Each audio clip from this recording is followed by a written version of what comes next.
என்ன மார்க்கெட் ஏரியாவா? ஆமாம், மார்க்கெட் நல்லா இருக்கு ஹாலு. ஒரு தேட்டர் வந்ததுண்ணே. என்ன தேட்டர்? ஒரு சினிமா தேட்டர் கட்டி ஓப்பன் பண்ணவே இல்லைண்ணே. எம்ஓசி கடைசி நேரத்தில் கட்டணும். அப்படியே கல்யாண மண்டபம் ஃபேன் ஆஃப் பண்ணுங்க.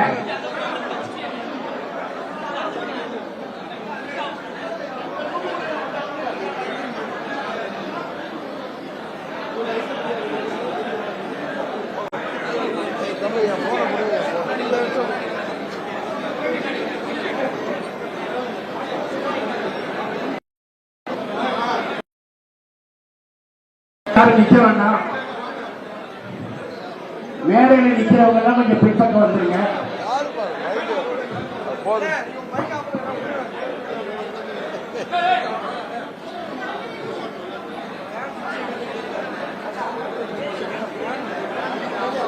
போன கிடைக்குமா? சீக்கிரம்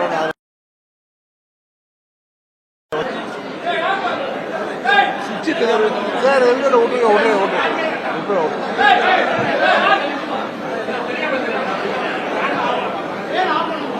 வேணாம் இருக்குது. அவர் செந்தில கூப்பிடுங்க.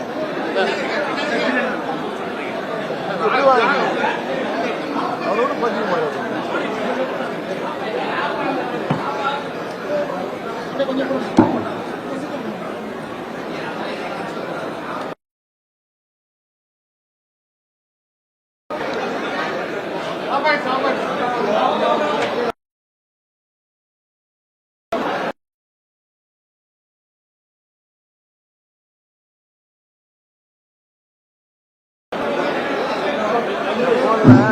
தயவு செய்து கொஞ்சம் எல்லாம் அமைதியா இருக்கிறாங்க. ஒரு 5 நிமிஷம் அமைதியா இருங்க. செய்தியாளர் சந்திச்சதுக்கு அப்புறம் இது பண்ணுவோம்.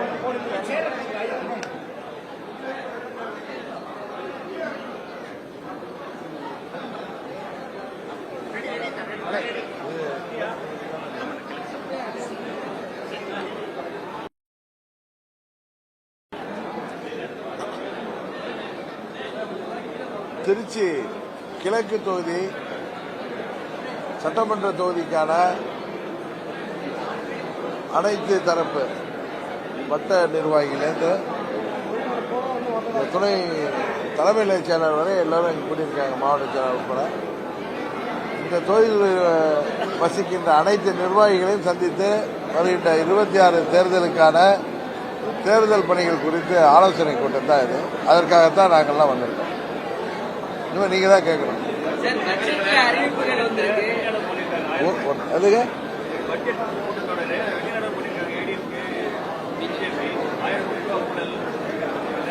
ஆமா, கடந்த ஒரு வாரமா டாஸ்மாக் நிறுவனத்திலேயும் நிறைய டிஸ்டிலரியிலையும் இடி ரெய்டு நடந்தது தெரியும்.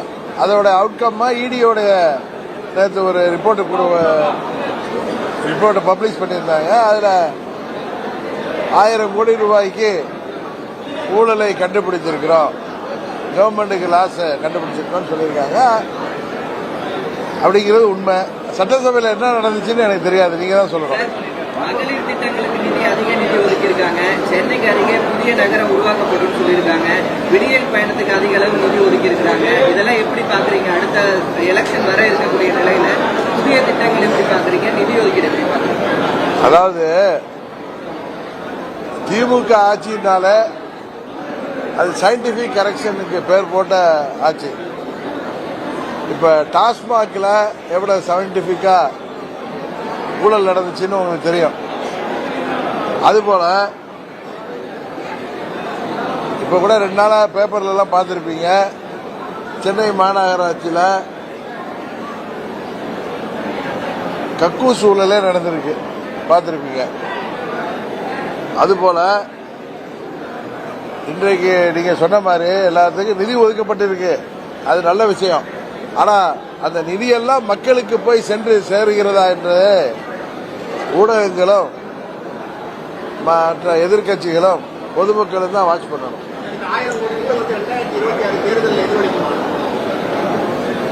மக்கள் மன்றத்தில் எப்படி டெல்லியில கேஜ்ரிவால் ஊழலுக்கு எதிரான கட்சி ஆரம்பிச்சு அவரே ஊழல் குற்றச்சாட்டுகள்ல ஆளானப்ப கைது செய்யப்பட்டப்ப என்ன சொன்னாங்க? மத்திய அரசு பழிவாங்கு நடவடிக்கை. ஆனால் அன்றைக்கு டெல்லி மக்களே 3 முறை கேஜ்ரிவாலை முதலமைச்சராக்கிய அந்த மக்களே இன்றைக்கு அவர் உட்பட அந்த கட்சி இன்றைக்கு படுதோல்வி அடைஞ்சிருக்கு. அதுபோல ஏற்கனவே திமுக என்பது திருந்திருக்குங்கிற நம்பிக்கையில தான் பழனிசாமி ஆட்சிக்கு இதில் நடந்த முறைகேடுகள், ஊழல் குற்றச்சாட்டுகள், ஊழல்களுக்கு மக்கள் கோபப்பட்டு அது அம்மாவுடைய ஆட்சி இல்லைன்னு சொல்லிதான் திமுகவுக்கு வாக்களித்தார்கள். திமுக திருந்தவே மாட்டோம் என்கிற செயல்பாடுக்கு இது ஒரு உதாரணம். இது போல பல உதாரணங்கள் இன்றைக்கு அந்த உதாரணமாக இன்றைக்கு டாஸ்மாக் ஊழல் வந்திருக்கு. இது ஒரு நிச்சயம் இந்த தேர்தலில் எதிரொலிக்கும்.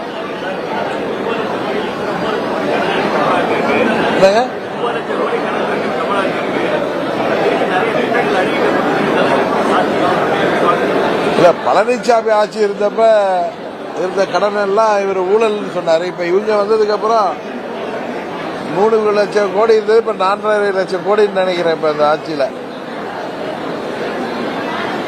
இதெல்லாம் அவர்களை குறை சொன்னவர்கள் இன்றைக்கு 4 லட்சம் கோடி என்ன பண்ணாங்க, தமிழ்நாட்டுக்கு கடன் இருக்க இந்த 1.5 லட்சம் கோடி இவங்க என்ன பண்ணாங்க, மக்களை போய் சந்திச்சாங்கிறது கேள்விக்குறி. வருங்காலத்தில் ஆட்சி பொறுப்புக்கு வர்றவர்கள் 26க்கு பிறகு உறுதியாக நாங்கள் தேசிய ஜனநாயக கூட்டணி தான் ஆட்சிக்கு வருவோம். எப்படி மோடி அவர்கள் ஒரு சிறந்த நல்லாட்சியை இந்தியாவிற்கு வழங்கி வருவதால், தொடர்ந்து வழங்கி வருவதால் 3வது முறையாக பிரதமராக இருக்கிறாரோ, அதுபோல தேசிய ஜனநாயக கூட்டணி ஆட்சி அமைந்த பிறகு தமிழ்நாட்டின் கடன்களை எல்லாம் அடைத்து, ஊழல்களை எல்லாம் ஒழித்து, ஏழை எளிய மக்களுக்கு, விவசாயிகளுக்கு, அரசு ஊழியர்களுக்கு, ஆசிரியர்களுக்கு, இன்றைக்கு போராடி கொண்டிருக்கின்ற மருத்துவர்களாக இருக்கட்டும், செவிலியர்களாக இருக்கட்டும், மாணவர்களுக்கு, இளைஞர்களுக்கு, பெண்களுக்கு என அனைத்து தரப்பு மக்களுக்கும், மாற்றுத்திறனாளிகள் என அனைத்து தரப்பு மக்களுக்கும் ஒரு சுபிட்சமான ஆட்சியை, ஊழலற்ற ஆட்சியை கொடுப்போம் என்பதை உறுதியாக சொல்லிக் கொள்கிறேன். இந்த யூகங்களுக்கெல்லாம் எனக்கு பதில் சொல்ல தெரியாது. திமுக என்கிற தீய சக்தி வீழ்த்தப்பட வேண்டும் என்றால், திமுகவுக்கு எதிராக திமுக ஆட்சி பொறுப்புக்கு மறுபடியும் வந்துவிடக்கூடாது என்பதற்கான நோக்கமுள்ள கட்சிகள் அனைத்தும் தேசிய ஜனநாயக கூட்டணி தான் அதுக்கு சரியான மாற்று அமைப்பு. எங்களுடன் அவர்கள் ஆதரவு அளிக்க வேண்டும் என்பதுதான் இந்த நேரத்தில் நான் உங்கள் சார்பாக நான் கேட்டுக்கிறேன். அடிப்படையில் கேட்கல, சாத்தியக்குரிய எந்த அளவுக்கு அப்படின்னு கேட்கிறேன். அதிமுக பாஜக தலைமையில அமமுக எல்லாம் ஒன்று சேர்வதற்கான வாய்ப்பு இருக்கா, அல்லது ஒரே கட்சியாக அதிமுக இணைவதற்கான வாய்ப்பு கூடுதலா இருக்கா? அதாவது தேசிய ஜனநாயக கூட்டணியில அம்மா மக்கள் முன்னேற்ற கழகம் ஏற்கனவே அங்கம் வகிக்கிறது. நான் திரும்ப திரும்ப சொல்றேன், திமுகவுக்கு எதிரான கட்சிகள் எந்த கட்சியாக இருந்தாலும், அது அதிமுகவாக இருந்தாலும் மீண்டும் தேசிய ஜனநாயக கூட்டணிக்கு வரணும் தான் நான் சொல்றேன். இதுல வித்தவுட் பழனிசாமியா வித் பழனிசாமியாங்கிறது தெரியாது. இன்றைக்கு கூட நான் வர்றப்ப பார்த்தேன், ஊடகங்களில் முன்னாள் அமைச்சர் செல்லூர் ராஜு கூட பாரதிய ஜனதா கட்சியோட கூட்டணி வைப்பது என்ன தவறுன்னு கேட்கிறார். இன்னும் சொல்ல போனா, நேற்று கூட தஞ்சாவூர்ல ஊடக நண்பர்கள் கேட்டார்கள், செங்கோட்டையனுடைய இந்த வெளிப்பாடு என்னன்னு கேட்டாங்க. அது அங்க உள்ள 90% மேலான தொண்டர்கள் மற்றும் நிர்வாகிகளின் மன ஓட்டத்தை தான் அவர் வெளிப்படுத்தியிருக்கார். அதுபோல எனக்கு தெரிந்த வரை, நான் உணர்கின்ற வரை, நான் அறிகின்ற வரை, பழனிசாமி போன்ற ஒரு சிலரை தவிர 90% மேல் அவர்கள் அம்மாவின் தொண்டர்கள் அனைவரும் ஒன்றிணைய வேண்டும் என்கிற எண்ணத்தில் தான் இருக்கிறார்கள். பழனிசாமியின் தலைமையில் அந்த கட்சி பலவீனமாகி கொண்டிருக்கிறது. இரட்டை இலை திமுகவின் வெற்றிக்கு தவறாக பயன்படுத்தப்படுகிறது அப்படிங்கிற மனநிலையில் இருக்கிற காரணத்தினால்தான் பிரிந்தவர்கள் எல்லாம் ஒன்றிணைன்னு சொல்றாங்க. அது திரு பன்னீர்செல்வத்திற்கு பொருந்தும், எங்க சித்திக்கு பொருந்தும். பட் அம்மா மக்கள் முன்னேற்ற கழகம் அம்மாவின் கொள்கைகளை கொண்டு செல்கின்ற தனி இயக்கமாக 8 ஆண்டுகள் செயல்பட்டுக் கொண்டு இருக்கிறோம். நாங்கள் ஓர் அணியில் தான் இணைய முடியுமே தவிர ஒரே கட்சியாக இணைவதை பற்றி நாங்கள் எங்கள் தொண்டர்களின் முடிவை அறிந்துதான் செயல்பட முடியுமே தவிர நீங்க கேட்பதற்காக நான் ஒரு பதில் சொல்ல முடியாது. வித்தவுட் பழனிசாமியா இருந்தாலும் சரி, வித் பழனிசாமியா இருந்தாலும் எங்களுக்கு ஒன்றும் ஆட்சேபம் இல்லை. ஏன்னா திமுகங்கிறது எங்களுக்கு மடியில கணம் இல்லை.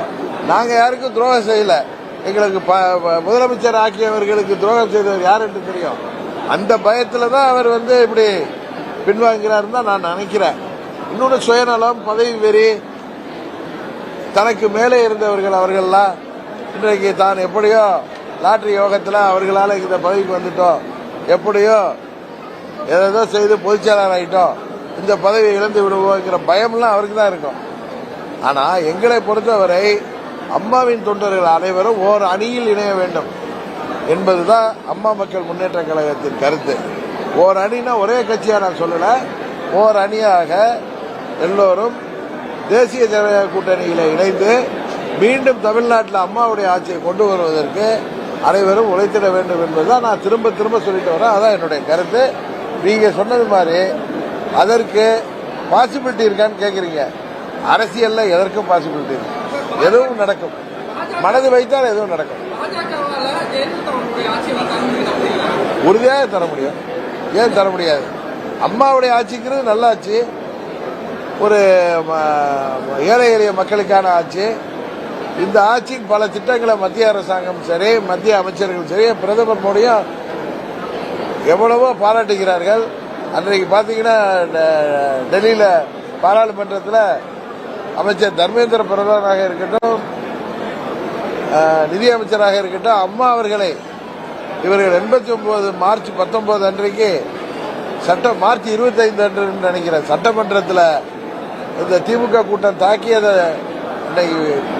அன்னைக்கு அங்கே கோடிட்டு பேசினார்கள். அதுபோல அம்மா என்கிற மாபெரும் தலைவரை அவர்கள் மிகவும் மதிக்கக்கூடியவர்கள் என்பது எல்லாருக்கும் தெரியும். உறுதியாக அம்மாவின் ஆட்சிங்கிறது நல்ல ஆட்சியை அவர்கள் கொடுக்க முடியும். எங்களால்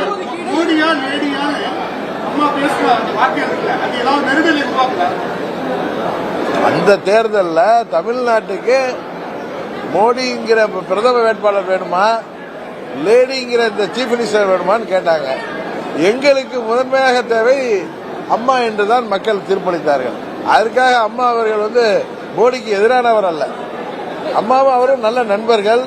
அவர் பிரைம் மினிஸ்டர் ஆனதுக்கு அப்புறம் அம்மா சந்திச்சிருக்காரு. அந்த தேர்தல் களத்தில் மோடி வேண்டுமா நான் வேண்டுமா என்று கேட்டு அது ஒரு தேர்தலுக்கான நிலைப்பாடு தானே தவிர அது மோடிக்கு எதிரான தனிப்பட்ட நிலைப்பாடு கிடையாது.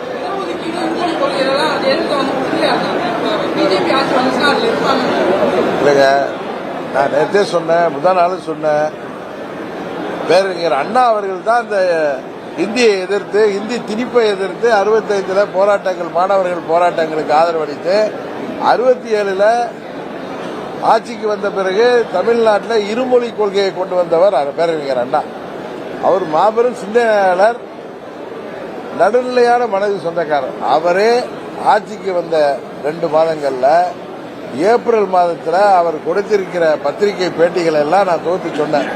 அதை உங்களுக்கு எடுத்துட்டு வந்திருக்கேன். ஏற்கனவே போஜனா இதழில் அவர் சொல்லியதை நேற்று நான் சொன்னேன். உங்க தொலைக்காட்சியில தான் வந்திருக்கோம், இல்ல சில தொலைக்காட்சியில வந்திருக்காரு. அவர் என்ன சொன்னாரு? காலப்போக்கில் அனைத்து இந்தியாவிற்கும் இணைப்பு மொழியாக ஒரு பொதுமொழி உருவாக வேண்டும், அதுவரை ஆங்கிலம் தொடர வேண்டும் சொல்லியிருக்காரு. அவர் சொன்ன காலப்போக்கு அந்த காலம் இன்றைக்கு வந்துவிட்டது. 3வது ஒரு மொழி, அனைத்து இந்தியாவை இணைக்கின்ற ஒரு மொழியை வேண்டும் என்று சொன்னார். அது அப்படி ஒரு மொழி உருவாகி வர வேண்டும் சொன்னார். அது உறுதியாக இந்தியாவைத்தான் இருக்க முடியும். அண்ணா அப்படி சொல்லலாலும் நீங்க இங்கு தமிழ்நாட்டில் உள்ளவர்கள் இந்தியா படிச்சா இந்தியா அனைத்திற்கும் ஒரு பொதுவான இணைப்பு மொழியாக இந்தி தான் இருக்க முடியும் என்கிற இதுல தான் சொல்றேன். அதே நேரத்தில் தாய்மொழியாகிய தமிழையும் ஆங்கிலத்தையும் படிக்க வேண்டும் என்பது மும்மொழி கொள்கையில் இருக்கு. அதனால அண்ணா அவர்கள் வழிவந்த அம்மா அவர்களும் அதை ஏற்றுக்கொண்டிருப்பார்கள் என்பதுதான் என்னுடைய கருத்து.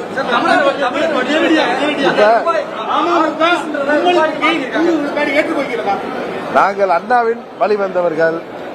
அண்ணா சொன்னதை அந்த போஜனா இதழில் வந்ததை அதையே நான் எடுத்துட்டு வந்தேன். நேற்று அந்த மணிவாசகம் பதிப்பகத்தில் அண்ணாவின் நேர்காணல அந்த புத்தகத்தில் உள்ளதுக்கான ஒரிஜினல் போஜனா இதெல்லாம் எடுத்துட்டு வந்திருக்கேன் உங்களுக்கு காப்பிப்பதற்கு. அதில் உள்ளதை சொல்றேன். 20/4/67 அன்று போஜனா இதழுக்கு அண்ணா அளித்த நேர்காணலின் சுருக்கம். அதுல தொடர்பு மொழி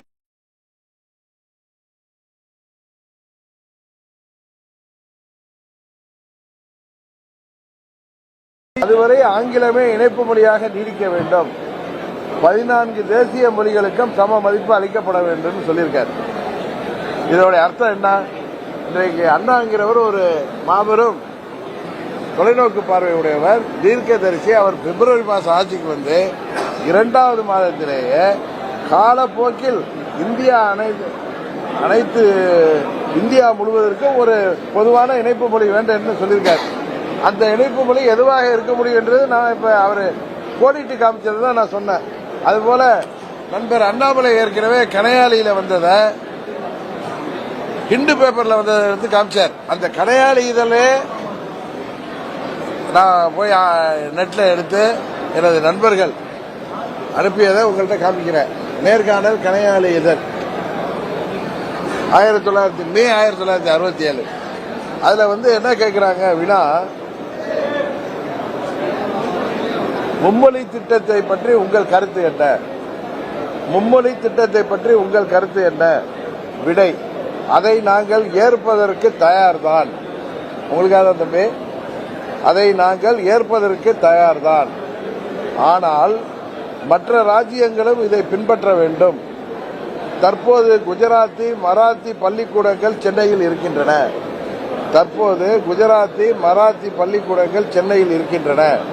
அதை போல ஹிந்தியை தேவையான பள்ளிக்கூடங்களில் போதிப்பதை பற்றி தடை இல்லைன்னு சொல்றார். அவர் என்ன சொல்றாரு? 3வது திட்டத்தை, மும்மொழி திட்டத்தை பற்றி உங்கள் கருத்து என்னன்னு சொல்லியிருக்காரு. உங்கள்கிட்ட கொடுக்குறேன், நீங்க பாருங்க. மற்ற ராஜ்யங்களில் மும்மொழி திட்டங்கள் செயல்படுத்தப்படாததுடன் அதை நாங்கள் ஏற்பதற்கு தயார்தான். ஆனால் மற்ற ராஜ்யங்களும் இதை பின்பற்ற வேண்டும். தற்போது குஜராத்தி மராத்தி பள்ளிக்கூடங்கள் சென்னையில் இருக்கின்றன. அதை போல ஹிந்தியை தேவையான பள்ளிக்கூடங்களில் போதிப்பதை பற்றி தடை இல்லைன்னு சொல்றார். அடுத்த கேள்வி: மற்ற ராஜ்யங்களில் மும்மொழி திட்டங்கள் செயல்படுத்தப்படாததன் காரணம் அங்கு தென்னிந்திய மொழியை பழைய வேண்டிய அவசியமோ ஊக்கமோ இல்லை. ஆனால் தமிழ் மாணவர்கள் ஹிந்தி படிக்காவிட்டால் பிற்காலத்தில் அரசாங்க மொழியாக ஏற்பட்டால் அவர்கள் பாதிக்கப்பட மாட்டார்களான்னு கேட்கிறாங்க. எத்தனை பேர் மத்திய அரசுக்கு வேலை தேடி போகிறார்கள் அப்படின்னு கேள்வி கேட்கிறார். ஒரு 500 பேருக்காக எல்லோரும் கட்டாயமாக ஹிந்தி படிக்க வேண்டிய தேவையில்லைன்னு சொல்றார். அன்றைய காலகட்டத்தில் மத்திய அரசு வேலைக்கு போயவர்கள் ஹிந்தி படித்துக் கொள்ளட்டுமே. பிரிட்டிஷ் ஆட்சியின் போது ஆங்கிலேய கலெக்டர்கள் தமிழ்நாட்டுக்கு நியமிக்கும்போது தமிழ் படிக்கவில்லைன்னு கேட்டு அன்றைக்கு இருக்கிற நிலையை நியாயப்படுத்தியிருக்கார். அவர் தான் என்ன சொல்றாரு? காலப்போக்கில் அனைத்து இந்தியாவிற்கும் ஒரு பொது இணைப்பு மொழி வேண்டும். அண்ணாதான் ஏப்ரல் மாதம் சொல்லியிருக்காரு. இது ரெண்டும் அவர் கொடுத்த பேட்டிகள். ஏன்னா நான் உங்கள்கிட்ட கொடுக்குறேன், இதோடைய நீங்க அதை பாத்துங்க பின்பற்ற.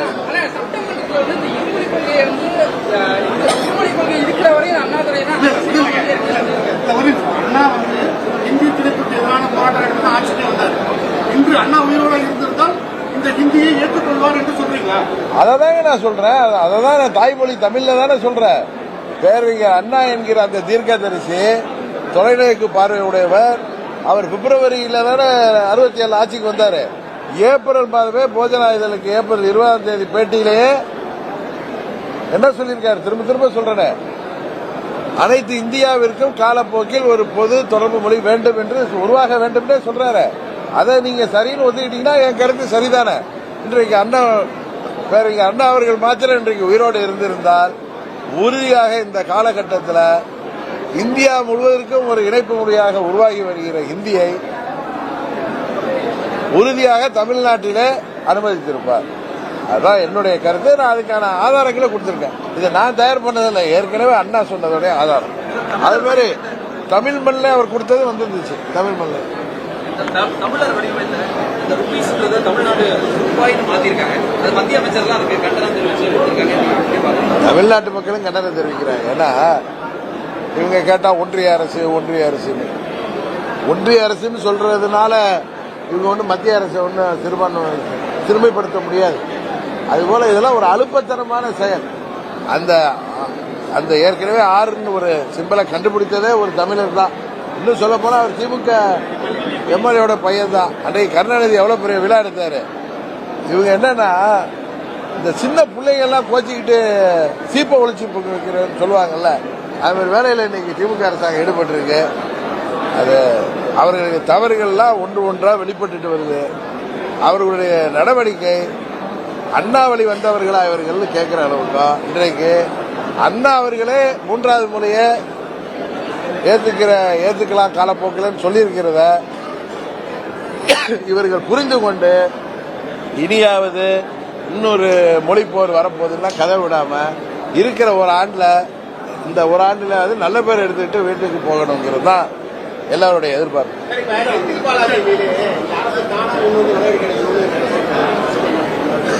2016 தேர்தல் நேரத்தில் இன்றைய முதல்வர் திரு ஸ்டாலின் அவர்கள் கரூர்ல போய் என்ன பேசினாருங்கிறது உங்க அனைவருக்கும் தெரியும். செந்தில் பாலாஜியும் அவர் தம்பி அவர் பேர் என்ன அசோக்கை பத்தி எவ்வளவு தாக்கி பேசினாரு. இங்க ஒரு அமைச்சர் இருக்காரு, அவரை இன்றைக்கு அவர் தான் இன்னைக்கு இவருடைய பெட் பாயா இருந்தார். அதாவது அண்ணா திமுக இருந்தா அவங்க பாவம் செய்தவர்கள், இவர்கிட்ட வந்தா அவங்க தான் மகான்கள். ஏன்னா இவங்க கைப்பட்டதுனால இன்னைக்கு அதே செந்தில் பாலாஜியை வச்சுட்டு இவங்க அடிக்கிற கூத்து என்னன்னு தெரியும். கடைசியா பாவம் செந்தில் பாலாஜி தான் சிறைக்கு போயிட்டு இருந்தாரு. இப்பொழுது அதுக்கு பின்னணியில் உள்ளவர்களும் சிறைக்கு போகின்ற அளவிற்கு நிலைமை போயிட்டு இருக்கு. அதனால ஏதாவது பயத்தில் புதற்றதான் செய்வாங்க. ஒன்றிய அரசு நிதி பகிர்வுல எதிர்கட்சி ஆளக்கூடிய மாநிலங்களை தொடர்ந்து புறக்கணிக்குது அப்படின்னு இப்ப நீங்க நல்ல உறவோட இருக்கீங்க. ₹1 குறைந்தபட்சம் 80 காசை வாங்கி கொடுக்கறதுக்கான ஏதாவது பேச்சுவார்த்தை நடத்த முடியுமா உங்களால? நாங்கெல்லாம் கூட்டணியில் இருக்கவங்க இப்ப டங்ஸ்டன் திட்டத்தை திமுக இரட்டை வேடம் போட்டா கூட நாங்கள் எல்லாம் அதை எடுத்து சொல்லி நண்பர் அண்ணாமலை அவர்கள் டெல்லியிலேயே போய் இருந்து மத்திய அமைச்சர் கிஷன் ரெட்டியோட சேர்ந்து பிரதம மந்திரி அமைச்சர்கிட்ட சொல்லி அந்த திட்டத்தை நிறுத்தினார். அதுபோல தமிழ்நாட்டுக்கு உரிய நிதி வழங்கப்படுகிறது.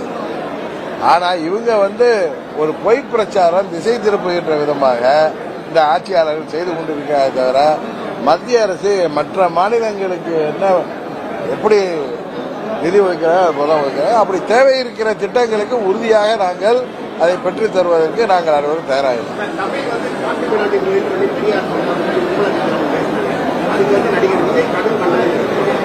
பெரியார் ஐயா பேசுறது உண்மைதானே? உண்மையை சொல்றப்ப ஏத்துக்கணும். எங்களுக்கும் கொள்கை தலைவர் பெரியார் தான். அதுக்காக நாங்க அவர் கடவுள் மறுப்பையும் பிராமண எதிர்ப்பையும் நாங்க ஏத்துக்கல. அது மாதிரி நாம் தலைவர்களாக மதிப்பவர்கள் அந்த காலகட்டத்தில் ஒன்று சொன்னது. இன்னும் சொல்ல போனா தந்தை பெரியார் இந்தியாவுக்கு சுதந்திரம் வழங்கிய 1947 ஆகஸ்ட் 15 கருப்பு தினம் சொன்னார். அதை அவருடைய சீடராகிய பேரறிஞர் அண்ணா அவர்களே ஒத்துக்கொள்ளவில்லை. தெரியுமா? இதெல்லாம் நீங்க அவர்களுக்கு கொஞ்சம் எடுத்து சொல்லுங்க. இந்தியாவின் நிதி அமைச்சர் ஒரு தமிழராக தந்தை பெரியார் அவர்கள் தமிழை அவரது தாய்மொழியை ஒரு காட்டுமிராண்டி மொழின்னு சொன்னதை அவர் வருத்தத்தில் அதை வெளிப்படுத்தியிருக்கார். அதுல என்ன தவறு இருக்கு? அதை அவங்க புரிஞ்சுக்கணும். நமது கொள்கை தலைவர்கள் சில விஷயங்களில் தவறான கருத்துக்களை சொல்லும் பொழுது அதை ஏற்றுக்கொள்ளாமல் இருப்பது, அதை ஏற்றுக்கொள்ளாமல் உண்மையை ஏற்றுக்கொள்வதுதான் ஒரு அரசியல் கட்சியை நடத்துபவர்களுக்கு அழகு.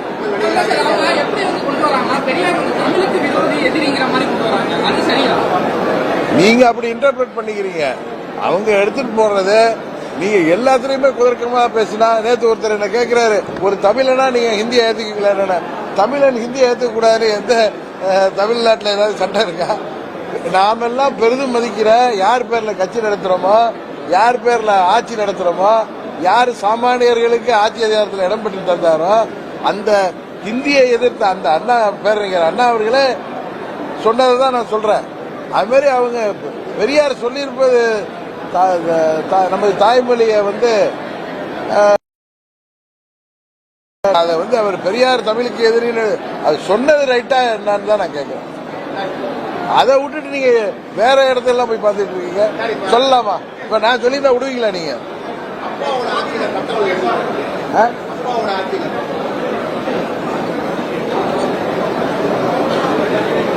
அப்பா அப்பான்னு தமிழ்நாடு முழுவதும் நமது மாண்புமிகு முதலமைச்சரை சோசியல் மீடியால வறுத்து எடுக்கிறாங்க. பாவம் விட்டுருங்க அவரை. இந்த ஒரு வருஷம் அப்பாவே இருந்துட்டு போட்டோம்.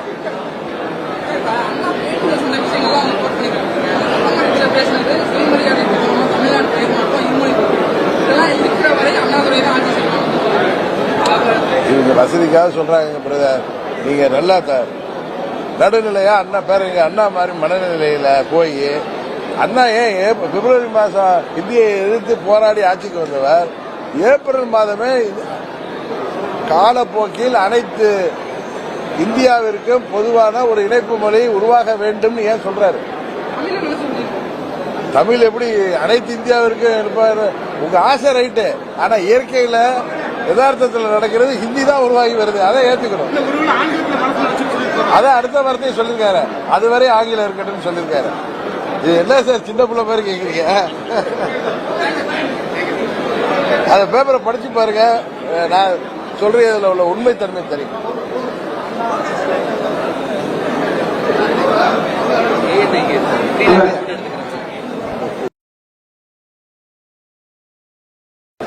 அது கஜா சவுண்ட்